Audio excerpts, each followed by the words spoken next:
Hi guys, welcome to my channel resolving NEET.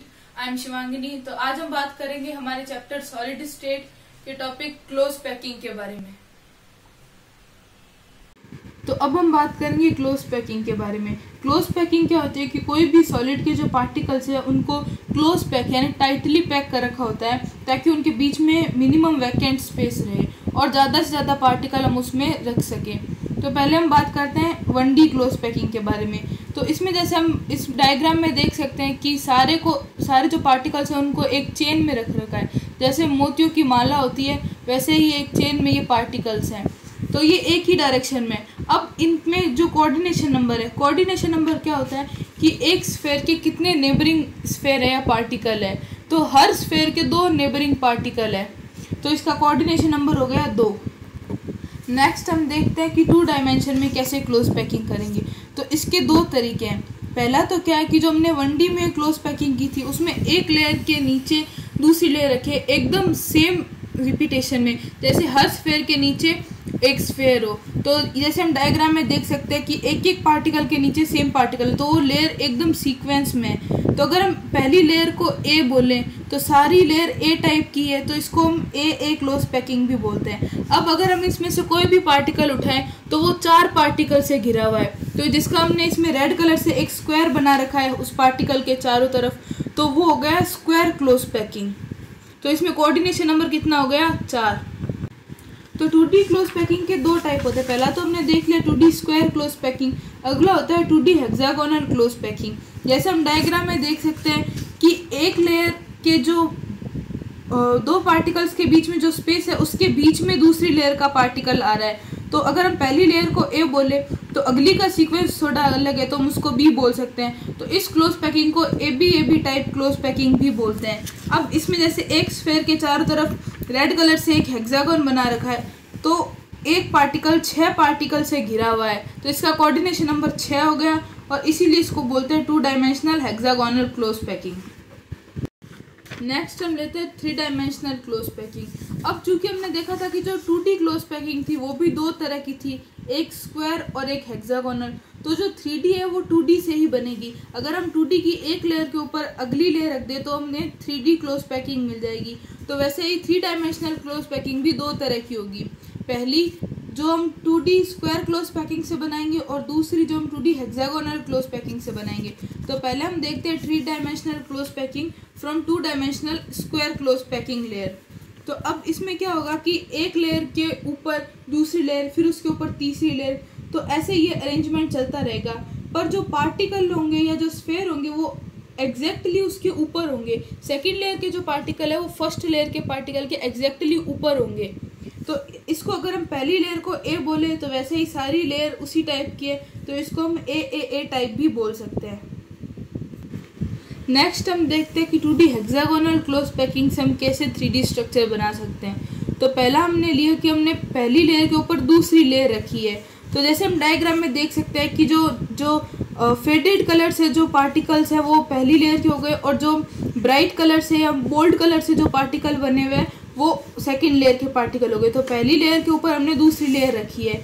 तो जो पहली लेयर थी उसके जो बीच में एक वॉइड थी, वॉइड यानी वैकेंट स्पेस था, तो उसको कवर करने के लिए हमने पार्टिकल्स रखे।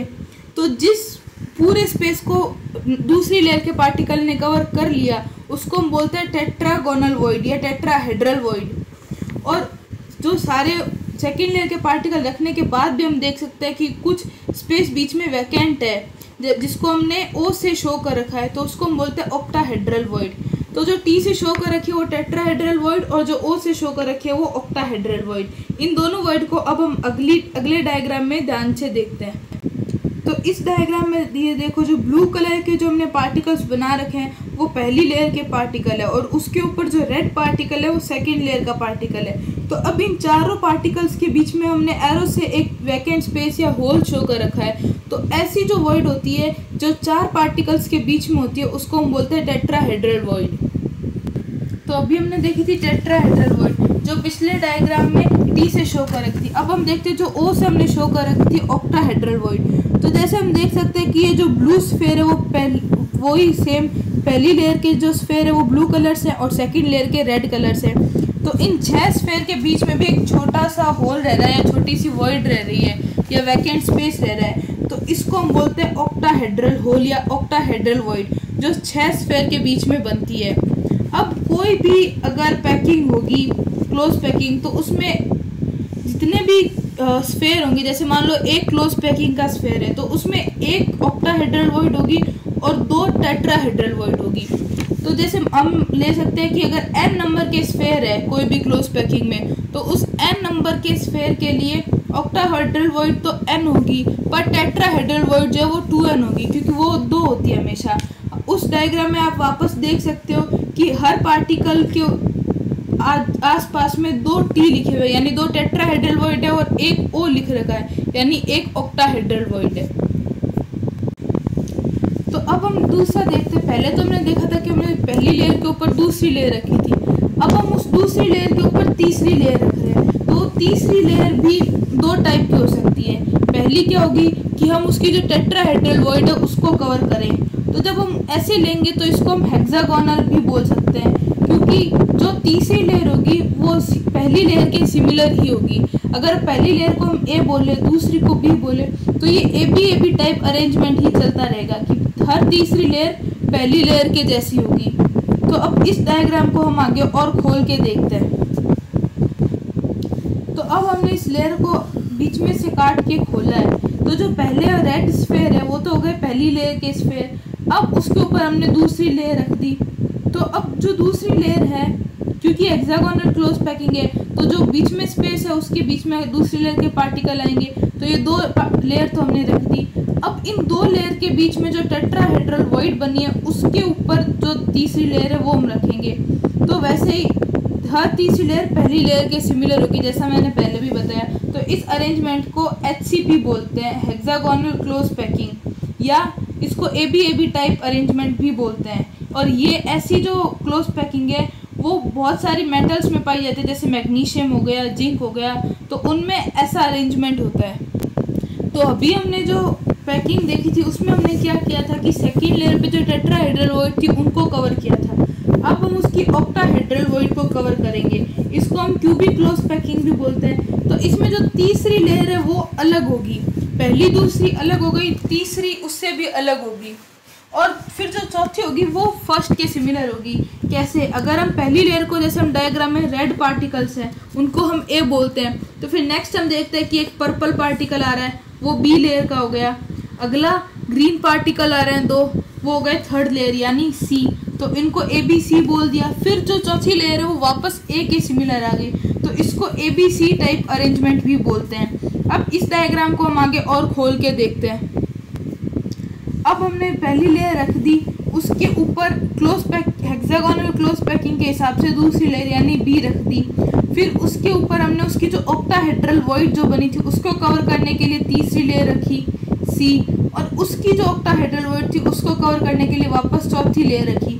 तो जो चौथी लेयर थी वो हमने देखा कि ए के सिमिलर आ रही है। तो जैसे पहले वाले में हर तीसरी लेयर ए के सिमिलर थी, इसमें हर चौथी लेयर ए के सिमिलर होगी। तो इसको क्यूबिक क्लोज पैकिंग भी बोलते हैं या ABC टाइप अरेंजमेंट भी बोलते हैं। और ऐसा जो अरेंजमेंट है वो कॉपर या सिल्वर जो क्रिस्टलाइन स्ट्रक्चर है उनमें भी आता है। तो इसको क्यूबिक क्लोज पैकिंग यानी CCP या फिर फेस सेंटर्ड क्यूबिक स्ट्रक्चर यानी FCC भी बोलते हैं। तो अभी हमने जो 2 वर्ड देखी थी टेट्राहेड्रल और ऑक्टाहेड्रल, अब हम उसको लोकेट करेंगे कि वो किसी भी क्यूबिक स्ट्रक्चर में कहाँ पे आएगी। तो जैसे हम ये डायग्राम देख सकते हैं, तो इसमें टोटल 8 क्यूब है, 4 की एक लेयर नीचे और उसके ऊपर एक और लेयर जिसमें भी 4 क्यूब है। तो अब हम हर क्यूब के 4 ऑल्टरनेट कॉर्नर्स लेते हैं जिनको रेड पार्टिकल से शो कर रखा है, इसमें ऑल्टरनेट कॉर्नर को ही शो कर रखा है जो रेड डॉट्स है। तो हम उन ऑल्टरनेट कॉर्नर को जब आपस में मिलाते हैं तो एक टेट्राहेड्रल बनता है। तो उसके बीच में जो वैकेंट स्पेस है उसको हम बोल देंगे टेट्राहेड्रल वॉइड। और चूंकि हमें पता है कि CCP या FCC में 4 एटम होते हैं हर यूनिट सेल में, तो टेट्राहेड्रल वॉइड कितनी हो जाएगी उसकी डबल, यानी 4 एटम के ऊपर 8 टेट्राहेड्रल वॉइड हो जाएगी। तो नेक्स्ट पहले हमने देख लिया टेट्राहेड्रल वॉइड को हम कैसे लोकेट करते हैं। अब हम देखते हैं कि ऑक्टाहेड्रल वॉइड को कैसे लोकेट करते हैं। तो ये हमने 8 यूनिट सेल का एक स्ट्रक्चर ले लिया। अब इसकी पूरी बॉडी का जो सेंटर है उसको हम कोई भी एक नाम दे देते, जैसे हमने सी नाम दे दिया इसको। तो अब इसके चारों तरफ जो 6 एटम्स है जिसको इसमें हमने कनेक्ट कर रखा है, तो अगर उन सबको हम लाइन से कनेक्ट करें तो एक ऑक्टाहेड्रन बनता है। तो इसके बीच में जो वॉइड होगी उसको हम ऑक्टाहेड्रल वॉइड बोलेंगे। तो 6 पार्टिकल के बीच की वॉइड क्या हो गई? Octahedral void. अब इस पूरी वॉइड का 1/4 पार्ट जो है वो हर एक एटम में आ रहा है, तो टोटल 4 एटम से मिलके ये बनती है। और चूंकि FCC या CCP में 4 एटम होते हैं हर एक यूनिट सेल में, तो ऑक्टाहेड्रल वॉइड भी कितनी हो गई? 4 हो गई। तो एक FCC में टेट्राहेड्रल वॉइड हो गई 8 और ऑक्टाहेड्रल वॉइड हो गई 4। तो अब हम देखते हैं पैकिंग एफिशिएंसी। पैकिंग एफिशिएंसी क्या होती है कि कोई भी स्ट्रक्चर जो है वो अपने अंदर कितने एटम्स पैक कर सकते हैं, उसको हम बोलते हैं उसकी पैकिंग एफिशिएंसी। तो सबसे पहले हम देखते हैं CCP या HCP या फिर जिसको हम FCC भी बोलते हैं, उसकी पैकिंग एफिशिएंसी कितनी होती है। HCP और CCP होते तो अलग अलग है, पर इनकी जो पैकिंग एफिशिएंसी है वो इक्वली होती है। तो अब उसको हमें कैलकुलेट करना है। तो इसको हमने रेड क्यूब में ब्लू कलर के डॉट से 3 एटम शो कर रखे हैं। तो वो तीनों एटम क्या हो गए? 2 कॉर्नर के एटम और एक उसके फेस सेंटर का जो एटम है। तो अब हम निकालेंगे कि इसमें टोटली कितने एटम या कितने % की इसकी पैकिंग एफिशिएंसी है। तो अब हम उस पैकिंग एफिशिएंसी को कैलकुलेट करेंगे।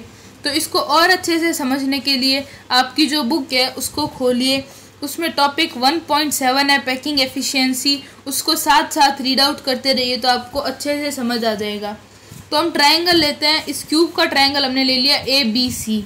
तो इसकी जो ट्रायंगल की जो हाइपोटेनियस है AC, उसकी डिस्टेंस को हमने B से डिनोट कर लिया, स्मॉल b से। तो हम पाइथागोरस थ्योरम लगाएंगे इसमें कि AC² यानी B² बराबर क्या हो गया? BC² plus AB²। तो B और C के बीच की डिस्टेंस और AB की डिस्टेंस दोनों इक्वल है क्योंकि ये क्यूब है और हमने इसकी साइड को A एज्यूम करते हैं अपन। तो A² प्लस A² बराबर 2A² हो गया।